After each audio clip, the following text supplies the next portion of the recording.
नहीं बनाइए। आप खबरदार वीडियो बनेगा,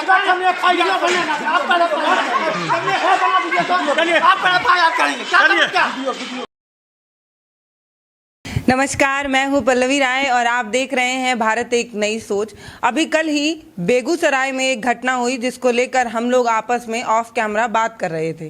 तो हमने सोचा जो बातें ऑफ कैमरा हो रही हैं वो बातें अगर ऑन कैमरा होती तो शायद आप ये समझ पाते कि एक पत्रकार के लिए कितना संघर्ष होता है जब वो किसी फील्ड में किसी स्टोरी को कवर करने जाता है। और सिर्फ पत्रकार के लिए ही नहीं, वीडियो जर्नलिस्ट के लिए भी बहुत बड़ा ही कठिनाई होने लगती है जब आप किसी ऐसी परिस्थिति में रिकॉर्डिंग कर रहे हो जब पूरी परिस्थिति आपको रिकॉर्डिंग करने के लिए मना कर रही हो, लेकिन हमें करना पड़ता है क्योंकि हम अपने व्यूवर्स के साथ बेईमानी नहीं कर सकते। तो ऐसे समय में पत्रकार क्या सोचता है, वीडियो जर्नलिस्ट क्या सोचता है, वो ये सोचता है कि कहीं कहीं जूता ना पड़ जाए, कहीं चप्पल ना पड़ जाए, ये सारी चीज़ें।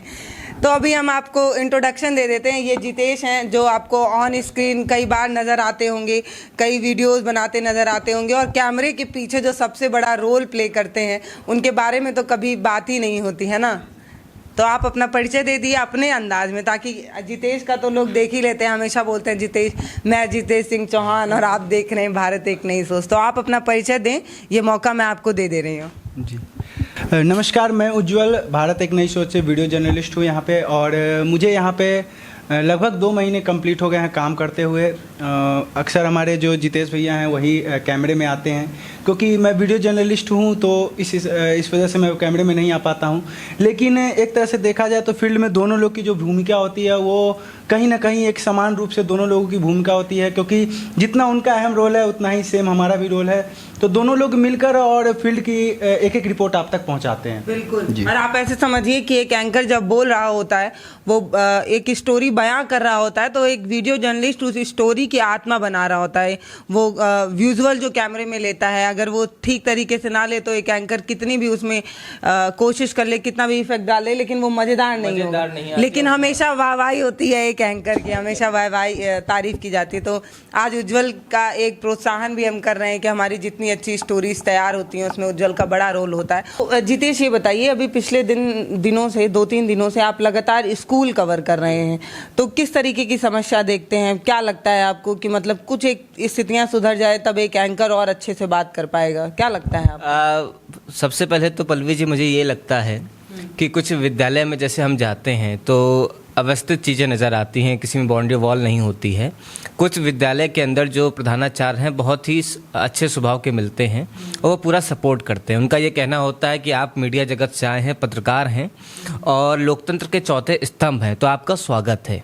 और वो खुद बताते हैं हमको कि आप आइए, हमारा ये ऑनलाइन कक्ष देख लीजिए, या जो भी उनकी चीज़ें चल रही होती है वो दिखाते हैं, बताते हैं। जैसे मैं एक वाकया शेयर करना चाहूँगा। जब मैं पीलीभीत में था चुनावी चक्का के टाइम पर, तो वहाँ पर एक स्कूल था। तो उस स्कूल में जब मैं गया तो वो पूरा ट्रेन नुमा बना हुआ था। तो बहुत सुंदर स्कूल जी, वो बहुत बेहतर था, मतलब वो आसपास के स्कूलों के लिए एक मिसाल था। तो वहाँ के प्रधानाचार्य से जब मैंने बात करी तो वहाँ के शिक्षकों में भी एक उतावलापन दिखा, दिखाने के लिए। मतलब एक होता ना, जैसे बच्चों के पास कभी कोई खिलौना नहीं है और उनके पिताजी वो खिलौना लाकर दे दें, तो जैसे ही घर पे कोई घूम घूम कर दिखाते हैं कि देखिए भैया ये हमारे पास खिलौना आ गया, तो वो उत्सुकता, वो मतलब वो चीज़ें हमको एक शिक्षक के अंदर दिखती हैं, नज़र आती है कुछ जगह पे। लेकिन कुछ जगह के एक्सपीरियंस बहुत ही ख़राब होते हैं, और क्यों ख़राब होते हैं ये तो शिक्षक पे डिपेंड करता है कि क्यों वो मना कर देते हैं। जैसे कि आप ऐसे भी दे सकते हैं कि जिनमें कोई कमी नहीं होती है या जिनको लगता है कि वो बेहतर कर रहे हैं, वो दिखाना चाहते हैं कि आप देखिए हम कितना बेहतर कर रहे हैं, जैसे आप पीलीभीत वाला बता रहे हैं। पर कई ऐसे गाँव में, या आप मान लीजिए कि उनको पता होता है कि हमारे स्कूल में खुद अव्यवस्थाएँ हैं, वो कैमरे में कैद ना हो जाए, इसीलिए एंकर को हाँ, हो सकता है ये एक कारण हो। लेकिन जैसे कि मैं अभी हाल ही का आपको एक एग्जाम्पल देना चाहूँगा कि मैं गोपालपुर गया था, जो कि खजनी क्षेत्र में पड़ता है और गोरखपुर का ही है। तो जब उस विद्यालय में मैं जाता हूँ, मैं पहले पहुँच गया था, मिड डे मील के टाइम पे पहुँच गया था। तो बच्चे वहाँ बगल में खेल रहे थे और आम का सीज़न है इस समय, तो आम तोड़ रहे थे। तो मैंने उनसे बातचीत करी ऑफ कैमरा। उनसे हमने पूछा कि कैसी क्लासेस हैं, क्या है, तो उन्होंने हमको समुचित सारी चीज़ें बताई कि सब कुछ बेहतर है। लेकिन उसके बाद फिर मैंने देखा कि विद्यालय जो है उसमें रंग रोगन जो है बहुत अच्छा हुआ है। और अच्छा लग रहा था दूर से विद्यालय। तो मेरे अंदर उत्सुकता जागी कि मैं इस विद्यालय को कवर करूं, मैं देखूं जाके कि अंदर कैसा है, कि केवल प्रांगण ही हमको इस तरीके से दिख रहा है, अंदर कक्षाएं भी समुचित रूप से चल रही हैं, पढ़ाई हो रही है, क्योंकि बच्चों की बातचीत से तो लगा था कि यहाँ पे चीज़ें सही हैं। अच्छा, उसके बाद मैं जैसे ही गेट पे जाता हूँ, गेट के पास मैं अपना इंट्रो करता हूँ। इंट्रो के बाद मैं जैसे ही गेट के अंदर घुसता हूँ तो आंगनवाड़ी केंद्र जाता हूँ, वहाँ पर बच्चों से अच्छी तरीके से बात होती है। उसके बाद सामने प्रधानाचार्य का कक्ष होता है, उनसे जब मैं बात करता हूँ उनसे तो पूछती हैं आप अपना परिचय दीजिए, तो मैं उन्हें अपना परिचय भी देता हूँ, लेकिन वो कहती हैं कि नहीं, आप बिना आदेश बिना अनुमति आप नहीं आ सकते हैं। तो मैंने कहा कि मैम कहते हैं कि आदेश चाहिए। जी हाँ, आदेश के बिना आप नहीं आ सकते हैं। तो मैंने कहा मैम, मैं आपका परिसर का दिखाना चाहता हूँ कि आपका परिसर कैसा है। हाँ, मैं किसी कक्षा में नहीं जा रहा हूँ, जब मैं किसी कक्षा में जाऊँगा तो मुझे आपकी अनुमति की आवश्यकता पड़ेगी, क्योंकि मैं किसी की भी शिक्षा व्यवस्था को मैं दखल नहीं दे सकता हूँ बिना आपकी अनुमति के, क्योंकि आप प्रधानाचार्य हैं और आप स्कूल चला रही हैं। नहीं, उन्होंने कहा कि नहीं, आप बीएसए से आदेश लेकर आइए, जब तक बीएसए आदेश नहीं करते हैं तब तक हम आपको ऐसे नहीं आपको कवरेज नहीं करने देंगे। तो हमने उनको बाकायदा ये चीज़ें भी बताई कि हम आपसे ये कवर करने नहीं आए हैं कि आपके यहाँ पे क्या कमियां हैं, हम ये दिखाने आए हैं कि आपके यहाँ क्या खामियां हैं, कि जो सरकार के द्वारा जो चीज़ें प्रोवाइड कराई जाती हैं आप लोगों को, वो समुचित रूप से धरातल पे कितनी उतरी हैं, कितना काम चल रहा है उस पर, ये दिखाने आए हैं, ये बताने आए हैं। आपसे हम तीखे सवाल करने नहीं आए हैं। तो उन्होंने कहा कि नहीं, आपको तो बीएसए का ऑर्डर लाना ही पड़ेगा। उसके बाद फिर मैंने बीएसए से बात करी, बीएसए गोरखपुर से हमारी बात हुई, जो कि रिकॉर्ड भी है, फ़ोन पे रिकॉर्ड भी है, और उस समय मैंने अपना कैमरा भी ऑन कर रखा था, उज्ज्वल जी कैमरा ऑपरेट कर रहे थे। तो जब उनसे हमारी बात होती है तो उन्होंने कहा कि नहीं, ऐसा कोई आदेश नहीं है कि पत्रकार परिसर में नहीं जा सकता है, लेकिन हाँ, ये प्रधानाचार्य के अंडर में है कि वो अनुमति आपको देती हैं या नहीं देती हैं। तो हाँ, नमस्कार सर, भारत एक नई सोच से जितेश बात कर रहा था।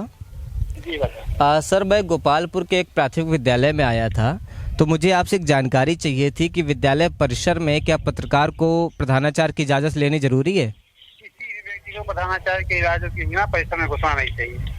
नहीं, परिसर के नहीं जी, किसी भी स्कूल में, समझ रहे हैं? किसी भी स्कूल में पत्रकार नहीं, किसी भी बाहरी व्यक्ति को जो स्कूल का सदस्य न हो, वो बिना परमिशन हेडमास्टर के नहीं घुसना। मतलब प्रधानाचार्य की मुझे परमिशन चाहिए ना? वो तो कह रहे हैं कि खंड विकास अधिकारी से परमिशन लेकर आइए, आपसे परमिशन लेकर आइए। नहीं, खंड शिक्षा अधिकारी नहीं, प्रधानाचार्य की इजाजत के बिना। वहाँ का कस्टोडियन है, खंड अधिकारी क्या जाने। जी जी, बिल्कुल बिल्कुल। तो हमने कहा ठीक है, लेकिन उन्होंने मुझे अनुमति भी प्रदान नहीं करी, जबकि मैं गया था कि कैसे आपके विद्यालय में काया मिशन कायाकल्प चला था, हाल ही में मुख्यमंत्री योगी आदित्यनाथ जी ने चलाया था, टाइल्स वगैरह लगवाए गए थे। मिशन प्रेरणा के तहत बच्चों को कई सारी चीज़ें सिखाई जा रही थी, बताई जा रही थी। तो मैं केवल ये देखने गया था, इसलिए देखने गया था, उसका उद्देश्य भी बता देता हूँ कि इस समय क्या है ना कि सीज़न, मतलब एक तरह से देखा जाए तो नया सत्र शुरू हो रहा है, चाहे वो प्राइवेट स्कूल का हो चाहे वो सरकारी स्कूल का हो। अच्छा, अमूमन क्या है, जब आप ग्रामीण क्षेत्रों में जाएंगी तो आपको एक चीज़ ज़्यादा देखने को मिलेगी कि अपने बच्चों को लोग प्राइवेट की तरफ धकेल रहे हैं। वो कह रहे हैं कि भैया हम अपने बच्चों को अच्छी शिक्षा देनी है तो हम प्राइवेट, मतलब पीजी करके जो प्ले ग्रुप स्कूल्स होते हैं उसमें भेज रहे हैं, और उनके मन में एक नरेशन सेट हो गया है कि यार अपने बच्चों को अगर हम सरकारी इंग्लिश मीडियम में भेजते हैं तो अच्छी पढ़ाई होगी, अच्छी चीज़ें होंगी, सब कुछ समुचित होगा। लेकिन ये नरेशन थोड़ा सा, इसके लिए जो उत्तर प्रदेश की सरकार है वो भी हटाना चाहती है। वो चाहती है कि बच्चों को आप अपने सरकारी स्कूल में भेजें, इसके लिए वो लगातार काम भी करती है, टीचरों को भी मतलब बताती है कि आप स्कूल में जाइए, बच्चों को प्रोत्साहित करिए। तो इस उद्देश्य से मैं गया था, ये ऐसे कुछ सवाल लेकर उनके पास जाना चाह रहा था, लेकिन उन्होंने मुझे मना कर दिया।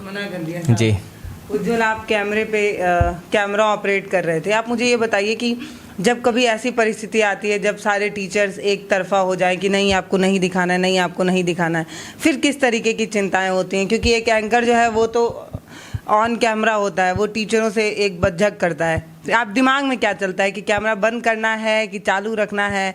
कैसा असमंजस, कैसी स्थिति में? मैम, जैसे हम लोग कभी भी अगर किसी भी विद्यालय पे अगर जाते हैं तो सबसे पहले तो हम लोग का ये फर्स्ट ऑफ ऑल ये होना चाहिए कि जब हम लोग एंट्री लेते हैं उस स्कूल में तो वहाँ से हम कैमरा ऑन कर लेते हैं, इसलिए क्योंकि अंदर क्या कुछ हमको देखने को मिलेगा वो हमको पता नहीं है पहले से।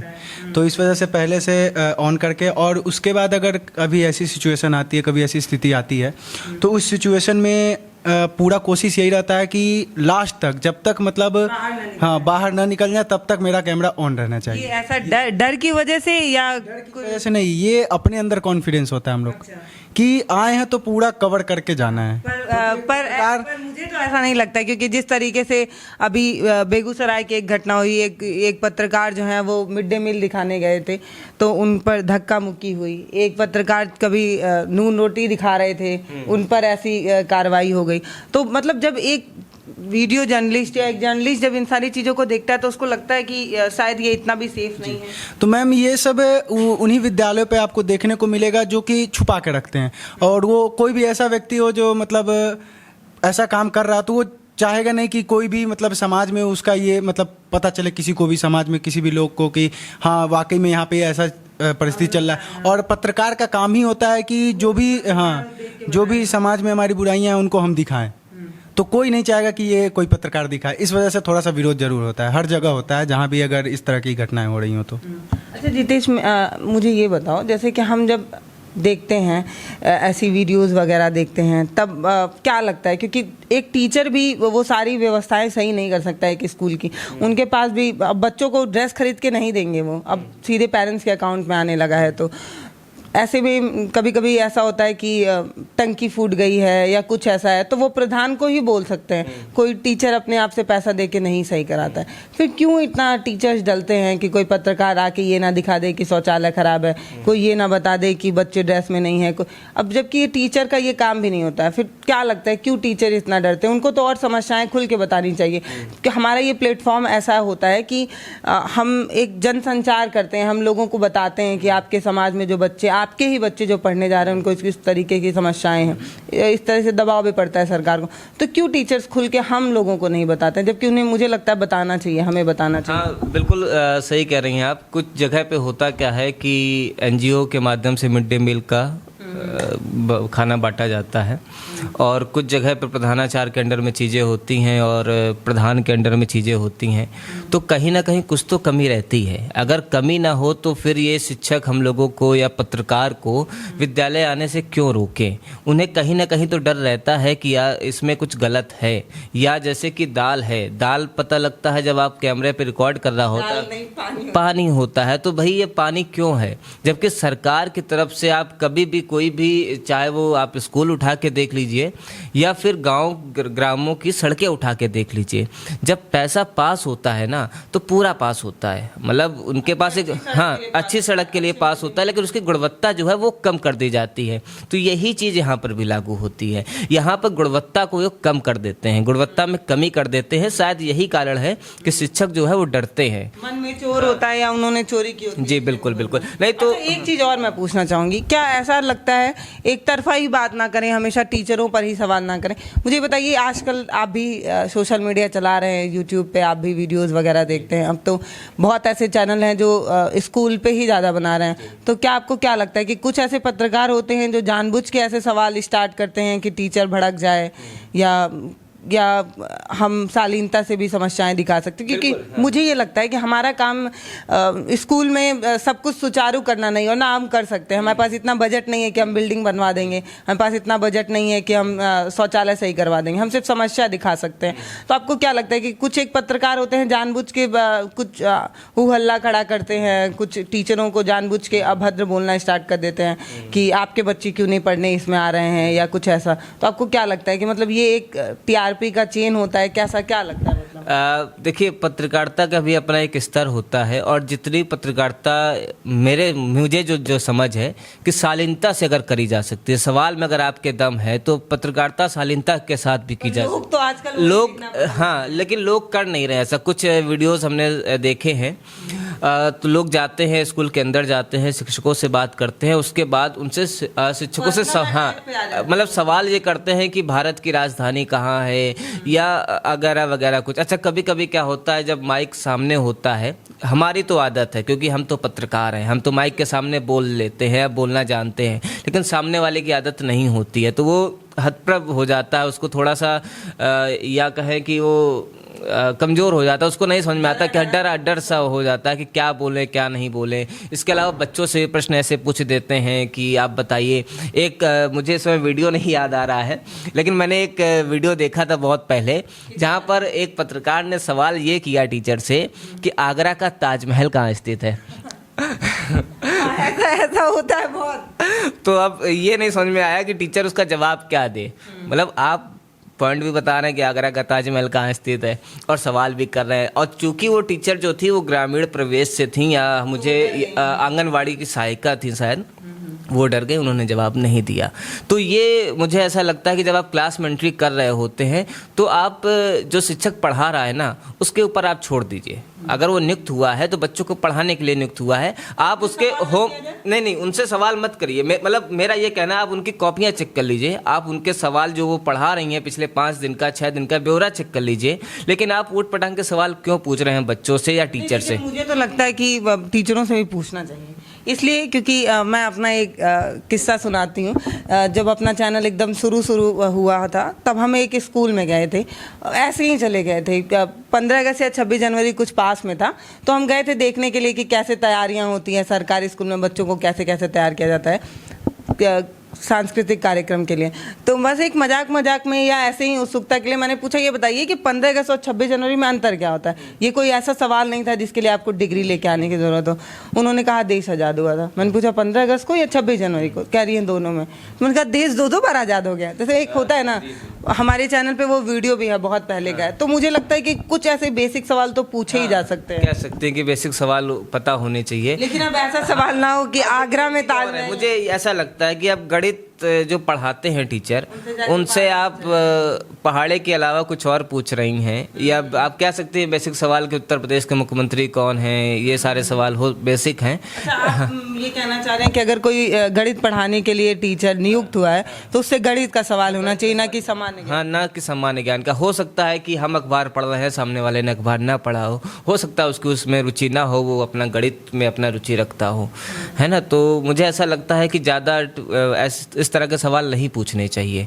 और आजकल हम देख रहे हैं पत्रकारिता में कि लोग स्कूल जाते हैं और ऐसे लगता है कि वो खुद ही ठेकेदार टीचर हैं, और टीचर है, एक अफसर के तौर पे जा रहे हैं, एक अधिकारी के तौर पे जा रहे हैं। अगर आप पत्रकार होने के बाद एक अधिकारी के तौर पे आप काम करेंगे तो फिर अधिकारी क्या करेंगे मैडम? सही बात है ना, अधिकारी क्या करेंगे? अधिकारी फिर आप छोड़ दीजिए ना, फिर आप खुद ही आप सब कुछ सही कर लीजिए। हमारे हाथ में कुछ है नहीं, मतलब हम खबर को दिखा सकते हैं, कवर कर सकते हैं, समस्याएं बता सकते हैं, हल नहीं कर सकते हैं।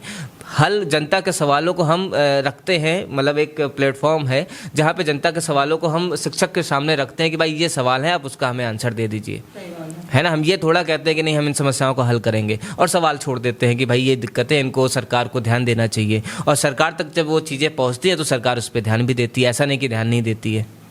मुझे लग रहा है अब जल्दी कोई गाइडलाइन बन जाएगी जो हर लोग स्कूल में पहुंच रहे हैं और सवाल ऐसे सीधे पूछ रहे हैं। हाँ, नहीं इस तरीके से अगर लगता है कुछ डिस्टर्बेंस होता होगा टीचरों या बच्चों को। हाँ, थोड़ा सा आप कह सकती हैं कि जो वहाँ के टीचर्स हैं थोड़ी सी तो दिक्कत होती होगी उन्हें भी। पर मुझे तो लगता है कि हमें स्कूलों में बहुत ज़रूरत है जाने की।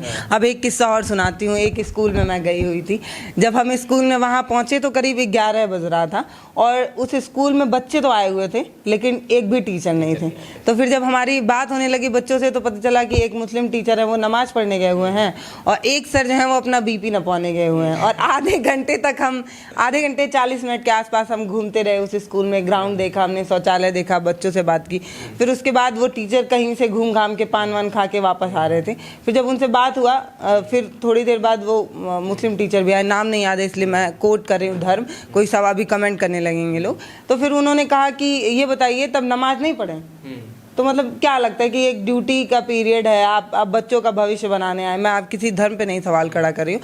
मतलब अगर वो रोड चलती हुई रोड थी, अगर कोई बच्चा दौड़ते हुए चला गया, मान लीजिए रोड के उस पार गया, कोई गाड़ी वाला ठोकर मार के चला जा रहा है। अब एक स्कूल में जब गार्जियन भेजते हैं अपने बच्चों को तो ये सोच के भेजते हैं कि घर के अलावा दूसरा सबसे सुरक्षित जगह स्कूल है, टीचर वहाँ पे निगरानी कर रहे हैं, टीचर खुद ही गायब है। तो अगर हम पत्रकार स्कूलों में पहुंचे ये स्थितियां दिखाएं तो ये ज़रूरी है या नहीं ज़रूरी? क्योंकि आप कह रहे हैं कि टीचर डिस्टर्ब हो जाएंगे। नहीं, मेरा ये कहना है कि देखिए कमियां और खामियां तो दिखानी ही पड़ेंगी, है ना। और ये जो आप बता रही हैं ये इनका लापरवाही, मतलब एक लापरवाही है एक तरीके से, कि सरकार के द्वारा नियुक्ति होती है, अपना नियुक्त हो जाते हैं पद पर, उसके बाद इनको पता है कि हमें ज़्यादा बच्चों को पढ़ाना नहीं है, आराम से वो मतलब 8 बजे का स्कूल है तो 9:30 पे आ रहे हैं। इसमें किसकी गलती है? इसमें हमारे शासन प्रशासन की गलती है, अधिकारियों की गलती है कि उन्हें भी चीज़ों को देखना चाहिए। बेसिक शिक्षा अधिकारी हो गया, खंड शिक्षा अधिकारी हो गए, इनकी भी नज़र होनी चाहिए। अच्छा, वो नज़र उन तक कैसे पहुँचती है? हमारे माध्यम से पहुँचती है। मतलब हाँ, हम बताते हैं कि देखिए आपके जो टीचर हैं वो समय पे नहीं आ रहे हैं, तो वो नज़र पहुँचती है। लेकिन जब स्कूल में जाके हम गलत तरीके से सवाल करते हैं तो उसमें डिप्रेशन में टीचर आ जाता है। वो मुझे ऐसा लगता है कि वो नहीं करना चाहिए। कमियां खामियां ज़रूर दिखाइए विद्यालय के अंदर क्या है। टंकी मतलब कुछ जगह ऐसा होता है कि शौचालय की समुचित व्यवस्था नहीं होती है, टीचर सो रहे होते हैं, आप लंच के बाद जाइए तो मैडम पता लगे, अगर आप सर्दियों में चले जाइए तो मैडम 2 सिलाई लेके अपना स्वेटर बुन रही अपने बच्चे का, है ना। तो ये चीज़ें नहीं होनी चाहिए। आप पढ़ाने आई हैं, अगर आप खुद डिसिप्लिन में नहीं रह रही हैं तो आप मतलब बच्चों को आप कैसे सिखाएंगी? हमें याद है सबसे पहली चीज़, जिस विद्यालय में मैं पढ़ा हूँ तो मुझे याद है कि अगर 7 बजे से अगर 7:05 भी होता था ना तो गेट बंद कर दिया जाता था। सरकारी था प्राइवेट? सरकारी था। अच्छा, तब ठीक है। तो गेट बंद कर दिया जाता था। अच्छा, उसके बाद जब मैं वापस साइकिल से या कैसे भी घर पहुंचता था तो एक सवाल पूछा जाता था, क्यों बेटा वापस क्यों आ गए? हाँ। है ना। तो उस पर जो भी मैं बहाने बनाता था कि पंचर हो गई थी साइकिल या जो भी है, तो एक कम से कम हमारे जो गार्जियन थे वो भी पूछते थे कि क्या दिक्कत थी। अगले दिन से वो मुझे टाइम पे भेजने की कोशिश करते थे। तो एक दिमाग में ये सेट हो जाता था कि यार कहीं पहुंचना है ना तो टाइम पे पहुंचना है ना। अच्छा, टीचर भी टाइम पे भी आते थे। लेकिन अब क्या है, आप जिस स्कूल में पढ़ते थे वो शहरी क्षेत्र में आता, ग्रामीण? हाँ, शहरी क्षेत्र में आता था। तो मैं भी एक सरकारी स्कूल से ही पढ़ी हूँ और हमारे यहाँ इतनी अव्यवस्थाएं नहीं थी जितना हम स्कूलों में जाकर देखते हैं। मतलब कैंपस में दारू के एक ब्रांड फेंके हुए हैं और बच्चे उसी कैंपस में खेल रहे हैं। कोई उठा के देख ले, अच्छा ये आरसी है, ये है, इसका ये एमआरपी है, तो इसका मतलब बच्चे क ख ग घ सीखे या ना सीखे, ये जरूर जान जाते हैं कि कौन सी ब्रांड चल रही है जी। ये तो गलत है ना। कैंपस की सफाई ना हो, लड़कियां जो आ रही हैं स्कूल में वो 8 घंटे के स्कूल में शौचालय की कोई जगह नहीं है। अब मान लीजिए उनको बना हुआ है, प्रेशर बना हुआ है, वो तब भी बैठी हुई हैं, वो क्या पढ़ाई में ध्यान लगाएंगे? उनका पूरा ध्यान कहीं और है। तो इस तरीके की समस्याएं होंगी तो दिखाना जरूरी। ये तो सुविधाएं हैं जो नहीं मिल पा रही हैं, सरकार की तरफ से आ रही हैं, ये तो दिखानी चाहिए मुझे। आप एक तरफ आप बता रहे हैं कि आपको प्रिंसिपल मैम रोक दी, हाँ। आप कह रहे थे कि आप अच्छी चीजें दिखाने गए, तो फिर आप क्रॉस क्वेश्चन कर सकते थे वहाँ की, क्यों नहीं दिखा सकते? उनसे हमने किया भी था। हमने कहा था कि आप उनको मैंने बताया कि मिशन कायाकल्प के तहत और मिशन प्रेरणा के तहत आपके यहाँ पे क्या काम हुए हैं यही जानने और हकीकत देखने हम आए हैं। लेकिन उन्होंने ये कह दिया कि भैया नहीं, आप बिना मतलब बीएसए के परमिशन के। हमने उनसे नाम पूछा कि आप अपना नाम ही बता दीजिए, तो वो भी उन्होंने नहीं बताया। फिर उसके पीछे का रीज़न मुझे समझ में आया कि जब मैं विद्यालय पहुंचा था और उस समय तकरीबन 11 साढ़े 11 का समय था, बच्चे ग्राउंड के बाहर खेल रहे थे। मतलब एक बाउंड्री है, बाउंड्री के बगल से वो खेल रहे थे और आम तोड़ रहे थे। तो उस समय मैंने उनसे पूछा कि भाई टाइमिंग तो आपकी 10 से 10:30 के बीच में है जो लंच की है, आप इस समय क्यों? तो उन्होंने ये जवाब दिया कि मेरे एग्ज़ाम चल रहे हैं। तो मैंने कहा ठीक है। मैंने इंतज़ार किया कि कब बेल वगैरह बजेगी। बेल तो नहीं बजी, खैर एक अंदर से एक आती हैं सहायिका और बच्चों को अंदर ले जाती है। उसके बाद मैं शूट करने निकलता हूँ। तो मुझे ऐसा लगा कि शायद बच्चों पे ध्यान नहीं था उन टीचर का। हो सकता है कि रंग रोगन अच्छा था, विद्यालय की रंगाई पुताई अभी हुई है हाल ही में, तो दिखने में अच्छा लग रहा था। लेकिन हो सकता है वहाँ की स्थितियाँ और परिस्थितियाँ अनुकूल ना हो, इसीलिए मुझे रोका गया हो। देखिए, मैं तो सिर्फ एक बात जानती हूँ कि हम में से अधिकतर जो बच्चे हैं ना वो बहुत अच्छे परिवार से नहीं आते हैं। मैं यहाँ 3 लोग जो बैठे हैं उसमें से मुझे पता है किसी के परिवार में इतनी सैलरी नहीं रही होगी या इतनी इनकम नहीं रही होगी कि हम किसी एक माने जाने स्कूल में पढ़े हों जहाँ 5,000 10,000 रुपये लगता हो। हम सब सरकारी स्कूल से पढ़ने वाले बच्चे हैं। तो हम सोचते हैं कि अगर स्थितियाँ सामान्य नहीं हुई, सरकारी स्कूल और प्राइवेट स्कूल का जो भेद है वो मुझे समझ आता है, जो डिफरेंस है वो कम होना चाहिए। जो मुझे बताइए, अगर मैं एज अ स्टूडेंट आपसे पूछूं, आपसे भी पूछूंगी कि क्या अंतर लगता है एक सरकारी स्कूल में पढ़ा बच्चा और एक प्राइवेट स्कूल में पढ़ा बच्चा? मैं ये इसलिए पूछ रही हूँ क्योंकि वो गार्जियन भी समझ पाएँ कि जो नहीं, खुद जानते हुए भी कि मैडम नहीं पढ़ा रही हैं, वो खुद जाके सवाल नहीं करते हैं। इससे मैं, क्योंकि हम वो चीज़ फेस करके आगे बढ़ गए हैं, तो उनके बच्चे अभी उस फेज़ में हैं, तो वो समझे कि हमने, अब हमें समझ आ रहा है कि क्या। आप मुझे बताइए, अगर आप देखते हैं अपने पास्ट को या अभी को, क्या अलग दिखता है एक सरकारी स्कूल का बच्चा? नज़र आती है वो है डिसिप्लिन, संयम। मतलब कि सरकारी स्कूल में अभिभावक क्यों कतराता है अपने बच्चों को भेजने से, मतलब एक अच्छा एक, मैं तो आपसे ये पूछ रही हूँ एज अ स्टूडेंट, आपको क्या अलग लगता है? एक सरकारी स्कूल का बच्चा दिख रहा हो, एक प्राइवेट स्कूल का बच्चा दिख रहा हो, उनको अगर आप देख के जज करना हो तो आपको क्या दोनों में डिफरेंस? ड्रेसिंग सेंस भी देख सकती हैं, उसके अलावा आप बातचीत का तरीका भी देख सकती हैं, और उनके हैवी बैग भी देख सकती हैं। हैवी बैग है ना, क्योंकि आप जब छोटे बच्चे को देखेंगी तो उनका मतलब इतने जरा से होंगे और जो बैग होगा बड़ा भारी होगा, और अलग अलग। एक रिसर्च भी याद आ रही है, इस पे एक रिसर्च हुई थी कि बच्चों के कंधे में आजकल बड़ा पेन होने लगा है क्योंकि बैग्स बहुत भारी आ रहे हैं।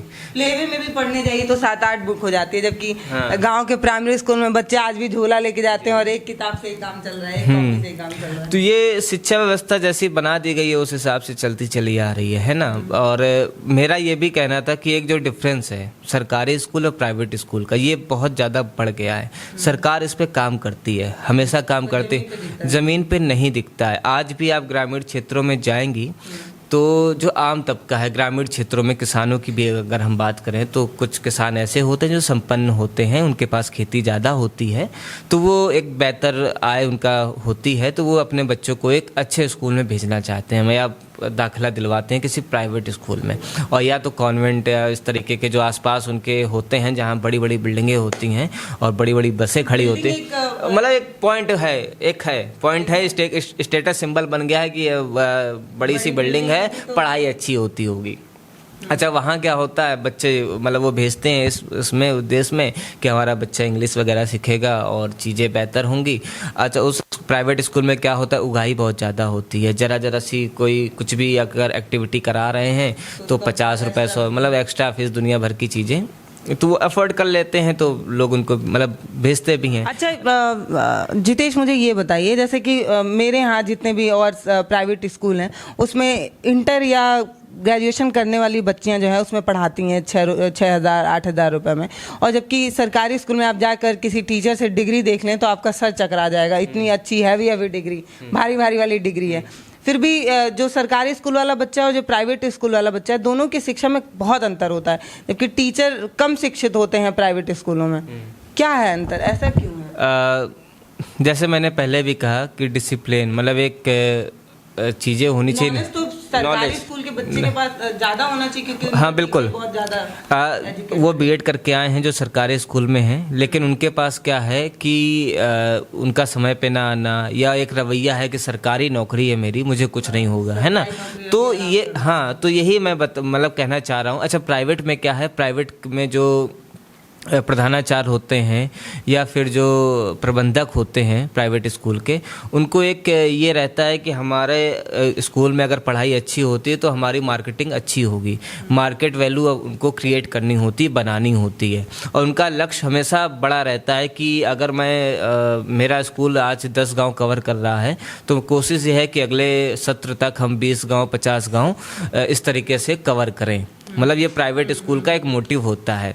अच्छा, उसमें क्या होता है, टीचर, आप बिल्कुल सही कह रही हैं कि इंटर, बीए, बीएससी या जो भी है उस पढ़ाते हैं 10-12 हज़ार, 15 हज़ार, 18 हज़ार उनकी तनख्वाह होती है, लेकिन यहाँ पे भी वही चीज़ आ जाती है कि एक डिसिप्लिन होता है उनके अंदर, उनका समय पे जाना, समय पे गेट खुलना बंद होना, और बच्चों को टाइम समय पे टास्क मतलब देना, एक्टिविटी कराना, ये सब वहाँ पे चीज़ें चलती रहती है, तो बच्चे क्या है एक्टिव रहते हैं, है ना। तो उन्हीं तस्वीरों को देख के, उन्हीं चीज़ों को सबक लेके सरकार भी वो कोशिश कर रही है, और मतलब ऐसा नहीं कि करने, अभी हम गए तो टीएलएम हमने आपको दिखाया, भारत एक नई सोच पे आप वीडियो देख सकते हैं टीएलएम का, कि एक मैथ की टीचर किस तरीके से बच्चों को पढ़ा रही हैं। तो तरीके हैं हमारे पास, मतलब सरकारी विद्यालय में तरीके हैं, ऐसा नहीं है, बस ये है कि इच्छा शक्ति की कमी है। अगर इच्छा शक्ति मजबूत हो जाए शिक्षकों की, तो मुझे नहीं लगता है कि किसी भी व्यक्ति को प्राइवेट स्कूल में अपने बच्चों को भेजने की ज़रूरत पड़े। रहेगी।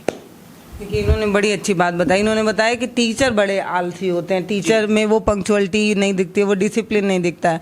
तो जब टीचर खुद ही डिसिप्लिन में नहीं रहेंगे तो बच्चों को कैसे वो सिखा पाएंगे। और प्राइवेट स्कूल में इसके ठीक उलट होता है, अगर टीचर टाइम पे नहीं आया तो उसका हाफ डे लग जाए या ये सारी चीज़ें लगने लगती हैं। और कहीं ना कहीं मुझे लगता है कि थोड़ा और ज़्यादा कठोर बनाया जाता है टीचरों को वहाँ पे, क्योंकि समाज को दिखाना होता है कि हमारे स्कूल में बड़ा डिसिप्लिन है, ये सारी चीज़ें। बल्कि सरकारी स्कूल में कोई आता ही नहीं है देखने। अब कोई अधिकारी थोड़ी 7:30 बजे आके देख पाएगा कि स्कूल 7:30 बजे खुल रहा है। यही कारण है कि बेगूसराय में जो कल परसों घटना हुई है, यही मुझे लगता है कारण है जो इस तरह की घटनाएं हो जाती हैं। क्योंकि शिक्षकों को लगता है, मतलब उनके अंदर कोई ना कोई तो कमी है, नहीं तो क्यों पत्रकारों को रोकते हैं? आप बताइए ना, क्यों रोकते हैं? पत्रकार जो कि लोकतंत्र का चौथा स्तंभ है और वो केवल हकीकत ही दिखाने जा रहे हैं, जो वहाँ पे कमियां हैं वही दिखाने जा रहे हैं। फिर आप क्यों रोक देते हो भाई? ऐसा क्या किया पत्रकार ने? गोली चला दी क्या? नहीं, कुछ नहीं किया, फिर आप क्यों रोक रहे हो? तो ये एक सवाल है जो कि बनता है। देखिए, वीडियो काफ़ी बड़ा हो रहा है, इसको क्लोज करते हुए सिर्फ इतना कहूँगी कि पत्रकार किसी का दुश्मन नहीं है और पत्रकार हमेशा समाज को बेहतर बनाने के लिए ही काम कर रहा है। क्योंकि हम लोग भी सरकारी स्कूल से पढ़ के निकले हैं, तो हम नहीं चाहते कि आगे आने वाला जो भविष्य है वो इतने कम क्या बोलूँ मैं, मुझे समझ में नहीं आ रहा है कि मतलब पढ़े लिखे टीचर बच्चों को वो नहीं दे पा रहे हैं जो कम पढ़े लिखे टीचर्स दे रहे हैं। तो आप ऐसे समझिए कि हम चाहते हैं कि हमारा समाज बेहतर बने, इसीलिए ये कैमरामैन अपना सर फुड़वाने के लिए भी तैयार हैं कि आपको सच्चाई एकदम दिखा के रहेंगे। लेकिन इसमें कहीं ना कहीं हम पत्रकारों से भी अपील करेंगे, इतना बड़ा हमारा प्लेटफॉर्म नहीं है, इतना भी हम ज्ञान देने वाले नहीं है, लेकिन बस एक अपील ये है कि आप कम से कम जो टीचर्स पढ़ा रहे हैं क्लास में उनको जाके ऐसे डिस्टर्ब ना करें।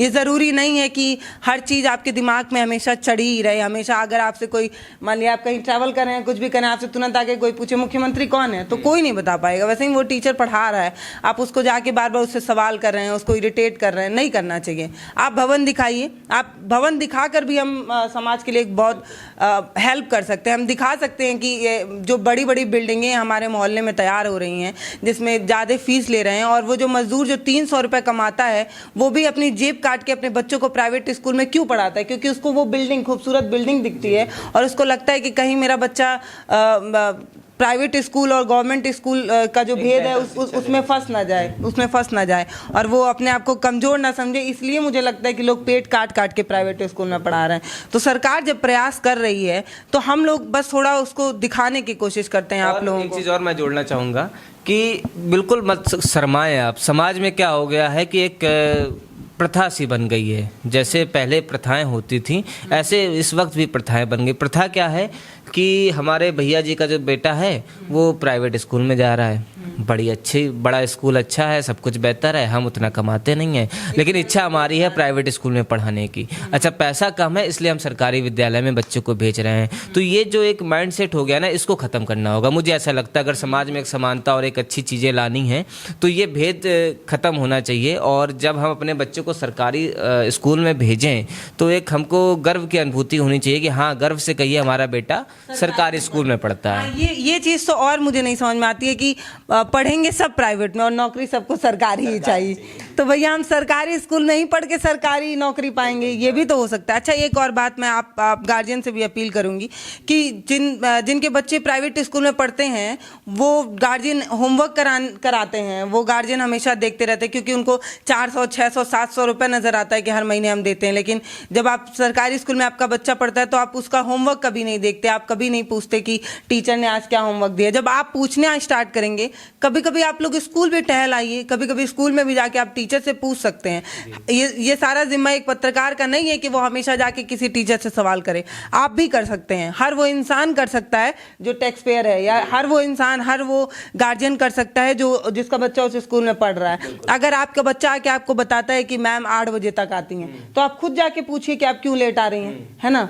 आपको एक तनख्वाह मिल ही रही है, आप ऐसे समझिए कि हम टैक्स पेयर का पैसा लेके वो अपने बच्चों को प्राइवेट स्कूल में टीचर्स पढ़ा रहे हैं और हम मजबूरी की वजह से अपने बच्चों को सरकारी स्कूल में पढ़ा रहे हैं।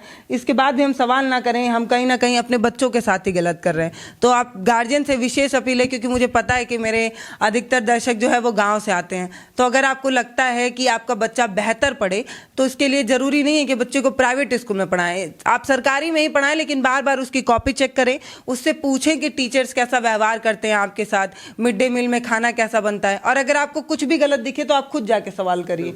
और तब अगर पत्रकार नहीं, अगर गार्जियन सवाल करने लगे तो मुझे लगता है कि समाज बहुत जल्दी बदलने लगेगा। बिल्कुल, यही कारण है कि हमें पब्लिक के, जनता के जो सवाल होते हैं उनके हिस्से के सवाल हमें शिक्षकों से पूछने पड़ते हैं ना। हाँ, पूछने लगे तो नौबत ही ना आए हमारे पास।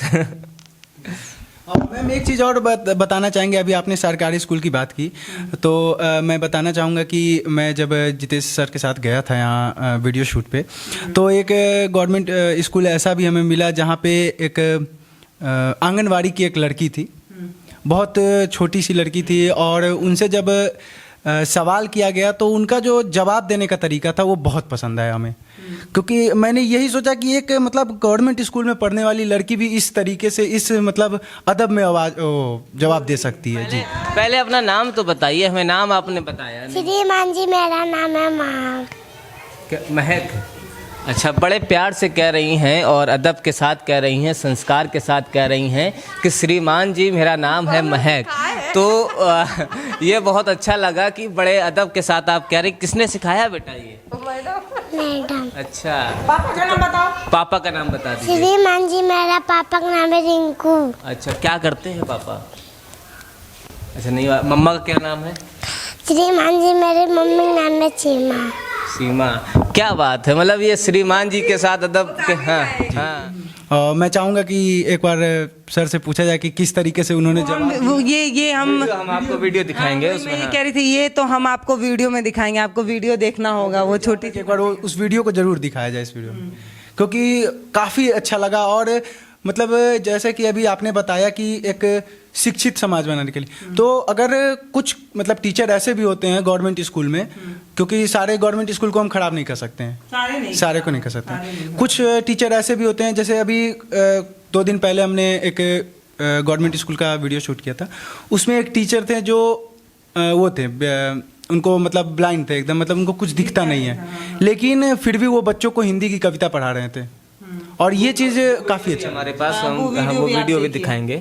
मतलब मैं यही कहना चाहती हूँ कि वो टीचर्स भी थोड़ा समझें कि आप जिन बच्चों की तनख्वाह लेकर अपना परिवार चला रहे हैं, जिन बच्चों की हिस्से का पैसा लेकर, या आप जिन बच्चों की जिम्मेदारी के उस पर आप अच्छी रोटी तोड़ रहे हैं, अच्छा कमाई आपको मिल रहा है, उन्हीं बच्चों के साथ आप छलावा करके पता नहीं कैसे रात को अच्छी नींद सो लेते हैं, ये नहीं समझ में आता है। आपकी टाइमिंग 8 बजे है, आप आएंगे 10 बजे, और उसके बाद भी आप हर महीने इंतज़ार करेंगे कि कब तनख्वाह मिल जाए, है ना। तो ये भी गलत है। अपने आप से भी हर टीचर्स को थोड़ा वो होना चाहिए, थोड़ा समाज के प्रति जिम्मेदार बनना चाहिए। और टीचर्स के साथ साथ परिवार वालों से भी विशेष अपील है कि हमेशा पत्रकार ही जाके नहीं लड़ेगा, आप भी जाइए ना, आप भी कभी पूछिए किसी टीचर से। ये हमारी अकेले की जिम्मेदारी नहीं है। आपका बच्चा जहाँ पढ़ रहा है उसके लिए आपको भी जाना होगा, कभी मिड डे मील में आपको भी खाना होगा कि चावल जो बन रहा है वो कीड़े वाला है या सही, वो आपको भी देखना होगा, खाली हमें थोड़ी देखेंगे, आप भी देखिए। नमस्कार, मैं पल्लवी राय, आप देख रहे हैं भारत एक नई सोच। ऐसी ही चर्चाएं हम करते रहेंगे मुद्दों पर, ताकि आप समझ पाएं कि कैसे एक समाज बेहतर बनाने के लिए सिर्फ पत्रकार काम नहीं करेगा। हमारा काम तो है कि हम आपके मुद्दों को लेकर तमाम लोगों से सवाल करें, लेकिन आप भी सवाल करिए, आपका भी हक है। बहुत बहुत धन्यवाद। अब हमारे वीडियो का नोटिफिकेशन पाइए सबसे पहले हमारे ऐप से। हमारे ऐप को प्ले स्टोर से डाउनलोड करने के लिए डिस्क्रिप्शन में दिए गए लिंक पर जाइए और हमारे ऐप को इंस्टॉल करिए, क्योंकि ये बिल्कुल फ्री है।